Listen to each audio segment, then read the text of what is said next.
Aquarius, kumusta po kayo guys? Okay, sa Aquarius, ayan, maraming salamat po sa walang sawang pagsubaybay sa ating mga love reading. And kung kayo ay bago pa lang sa ating channel, mag-subscribe na po kayo guys.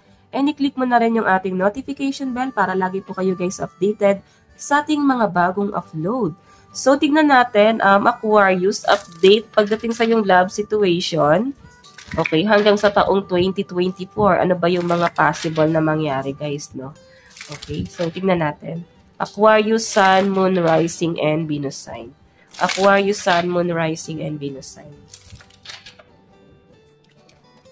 Aquarius, Sun, Moon, Rising, and Venus sign. So guys, meron tayong respect. Okay, so I think guys, may mga kumukontra, no, pagdating sa kumukontra sa'yo. Siguro, kinokontra nila yung taong pinili mong mahalin. Nakikita ko rito guys na wino-warningan ka. Okay, so may nagde-demand ng respeto. Siguro guys, maaaring sa relationship na wala dito is yung respect din. Pwedeng may mga kumukontra kasi, pwedeng sa family niya, pwedeng family mo, or may ibang taong nai-involve. So I think, ang pinakapunot dulo guys, kung bakit nawawala na yung respeto, siguro may ugali yung person na kadil mo. Nakikita mo yung ugali niya, na para bang grabe, medyo paranoid, para bang wala sa hulog yung pagkokontrol niya sa inyo guys. Okay? Tignan natin. Ayan, so I think kailangan dito sa relationship na to is yung respeto. Tignan pa natin. Aquarius, Sun, Moon, Rising, and Venus sign. Meron po tayong submission. May nasisense ako dito guys na para bang nagpapahabol, nagpapapansin, pwede nagpapapansin sa inyong person mo, or pwedeng sa taong 2024 may magpapapansin sa'yo. Pero ikaw kasi mas mataas ang respeto mo sa sarili mo. So I think ang gusto mo rin sa isang tao ay yung professional. Kumbaga, hindi man guys professional sa trabaho, kahit na lang sa pag-uugali guys, no, kaya niyang kontrolin yung pag-uugali niya. So, hayan. Maaring, inuuna mo na lang muna dito yung sarili mong pag-grow, yung pag-expand mo, mas pinahalagahan mo yung sarili mo. So, I think may self-healing na nangyayari sa mga Aquarius. Meron po tayong message to pass on, di ba? Kung pwedeng, kung meron kang mga shooter, ayan, mga manliligaw, or pwede ikaw tong manliligaw, I think, medyo pass ka muna pagdating sa usaping love life. Nakikita ko dito, Aquarius, kasi medyo, medyo magiging picky ka pagdating sa person na gusto mong maging karelasyon. Hindi naman totally picky, no? Talagang kailangan lang siya, guys, kasi pagod na yung iba sa inyo kakapili, tapos pagdating ng panahon, iba na yung nagiging ugali, guys. Okay? Nagbabago yung ugali ng taong yan, guys. Yun ang nasa-sense ko dito. So, I think, titignan natin, guys, no? Kasi, nakikita ko yung paghahabol na gagawin nitong taong to, guys. And sa nasa-sense ko, guys, tatanggihan mo na siya. Okay? Ayan, tatanggihan mo na siya, guys, kasi sinayang niya na yung love na naibigay mo dati. Hindi niya, guys, yung tinanggap. Pwedeng nasaktan ka ng mahabang panahon sa kanya. Matagal kang nag-move on. Ang pwedeng para lang siyang kabute, no? Pwedeng bigla na lang siyang lilitaw kung kailan niya gusto, tapos biglang lulubog kung kailan niya lang din, guys, gusto. So, 'di ba? Tignan natin, guys. Aquarius, Sun, Moon, Rising, and Venus sign. Pagdating po sa love life ni Aquarius sa taong 2024, Aquarius, Sun, Moon, Rising, and Venus sign. Meron po tayo, oh my God. Aquarius, meron ako nakikitang wedding. Kaya ka nagiging picky kasi gusto mo, yung darating sa buhay mo, siya na yung someone na masasabi mong mapapangasawa mo. Ayaw mo na ng pabago-bago kasi nakakapagod naman talaga, guys, na parang maghanap, di ba, bagong kilala na naman, tas kikilalanin na naman, pakikisamahan na naman. So, I think napapagod kayo sa ganon. Pagod na kayo ng nasasaktan. Kahit sino naman, guys, di ba? So, tingnan natin, may usaping wedding dito, guys. Meron tayong Queen of Pentacles. Pero iba sa inyo, guys, syempre, gusto mo na maging stable. Okay? Gusto mo ng someone na katulad mo mag-isip. May nakikita ako dito guys, isang tao. Nasasaktan talaga eh. Past to guys. Pwedeng someone na ginost ka, someone from the past. Biglang babalik, biglang na lang magpaparamdam sa inyo guys. Kung kailan nagpo-focus ka na sa stability mo, ayan o, aamin siya dito guys ng kanyang pagmamahal sa inyo. Okay? Aamin sa inyo tong taong to guys. Knight of Wands eh. Passionate. So I think may love. Pero ikaw kasi, Queen of Pentacles, pinag-iisipan mo, no? Pag-iisipan mo mabuti, Aquarius, kung ano yung gagawin mong hakbang pagdating sa relationship nyo. Kasi syempre, natauhan ka na dito. Okay? Wala ka ng tiwala sa kanya, sa mga pinapakita niya sa inyo, guys. Sana sa sense ko dito, guys, nadala ka talaga ng sobra sa kanya.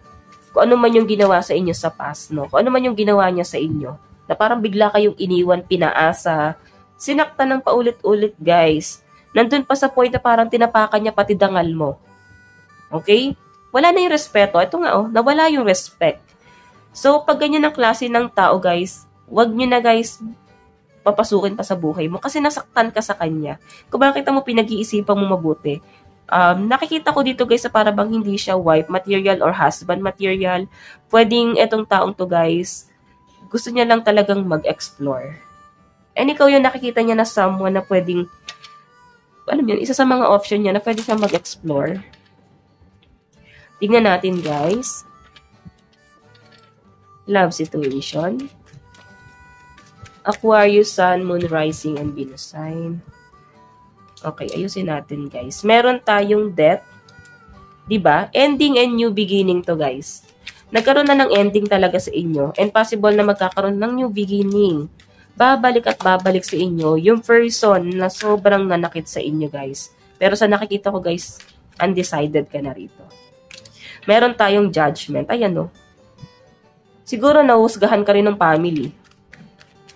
Isa rin yung sa nagpipigil sa inyo, guys. Diba? Medyo naging sinungaling itong taong to, guys. Hindi siya naging faithful. Or maring hindi niya, guys, sinabi sa inyo na against sa'yo yung family. Okay, so Aquarius, kung makikita nyo death, judgment, and moon, I think parang may pinagtakpan yung person mo. I think nadja-judge ka ng family or pwedeng nadja-judge ng family mo yung person mo.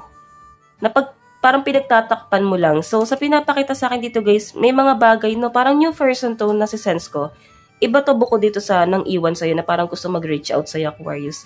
Past person na gusto niyang pumasok sa buhay mo. Pero ang problema dito, Aquarius, natatakot siya kasi pwedeng nahusgahan siya ng family mo. Nasasaktan siya, no, tinatago niya yung feelings niya rito. Okay? Pwedeng nararamdaman niya na parang bakit ako agad na judge? Hindi niyo ako hayaan na ipakita ko na kaya kong panindigan si Aquarius. Pwedeng ganyan. Or pwedeng past person din to, guys. Puro past person. Yun nasa sense na. Sa Aquarius, pwedeng past person din na isang tao na nagkamali sa inyo ng sobra. Ang pwede nagkaroon kayo ng pamilya. Siguro niloko ka ng taong to, guys. Nagkaroon ng third party and matindi yung ginawa sa inyo, guys. Sana sa sense ko rito, guys, the moon, gusto niyang bumalik, pero hindi niya alam kung paano siya babalik kasi pwedeng, dahil sa ginawa niya, guys, ma-judge siya ng family mo. Or pwedeng masaktan siya ng family mo. Or nasaktan niya yung family mo kung bakit ganun na lang, guys, yung judgment ng family, no? May hadlang eh. Okay? So, I think, feeling ng family mo, hindi siya nirespeto. So, I think, humingi man lang ng tawad, guys, sa mga pinagagawa, no? Okay? Na pagkakamali. Tignan natin, guys, mensahe. Tignan natin. Okay. Ano ba ang mensahe sa'yo ng person mo, Aquarius? Meron tayong, I know I mess up everything. So, meron talaga, guys, sumira sa'yo.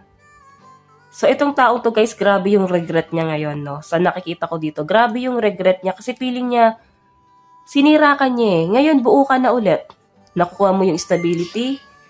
I think, nagiging successful ka. And nakikita niya yung success mo ngayon. So, nafe-feel niya rito na parang feeling niya, baka siya yung mala sa buhay mo kung bakit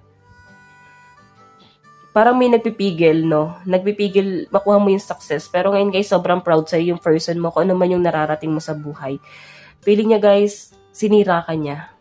Okay? So, tignan pa natin guys.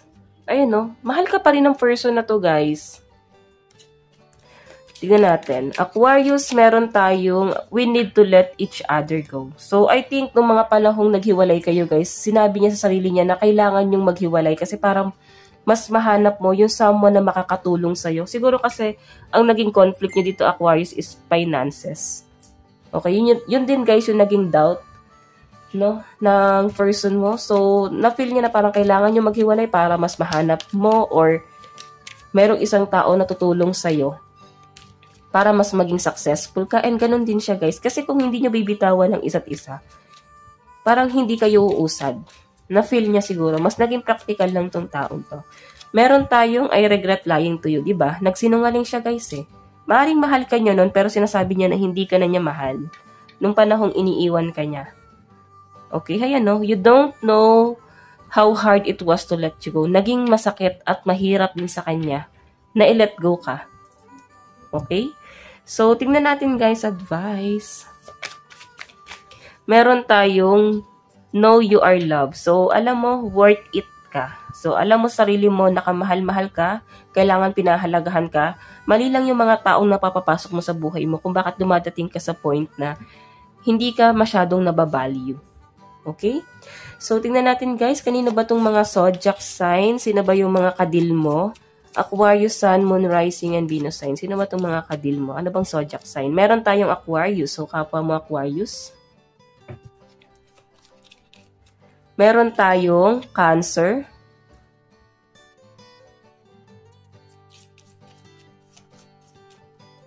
Meron tayong Pisces.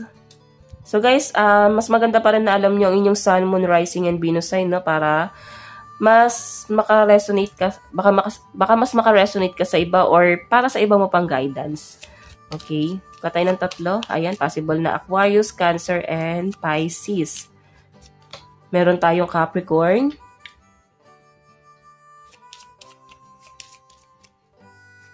Meron tayong Leo. Meron tayong Aries. Okay? So guys, ayan, bottom of the deck, Libra. So Aquarius, ito lang naman po ang inyong love reading. Hanggang sa muli, God bless and love you. Thank you!